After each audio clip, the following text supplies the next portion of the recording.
Hi, I am João Soares. I am 20 years old. I study in National University of Timor-Leste, major law.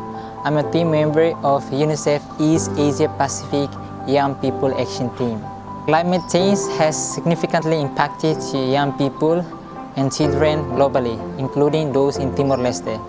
In 2021, I was in senior high school when the world was facing the emergency situation due to COVID-19. In April of that year, a flash flood caused by climate change occurred in Timor-Leste, especially in Dili.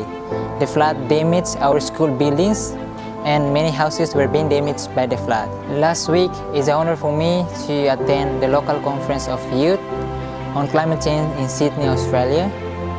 It was participated by 12 participants of youth of Australia and 2 participants of youth from Timor-Leste.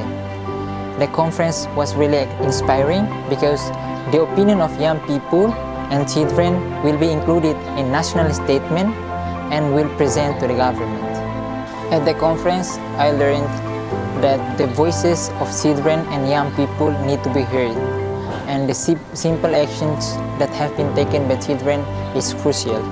And also in Australia, the youth of Australia gathered together addressing the climate crisis by doing a discussion and sharing knowledge. It really inspired me to share it to my other colleagues in Timor-Leste by organizing an event like cleaning the beach and an event to raise the community awareness about the climate impacts.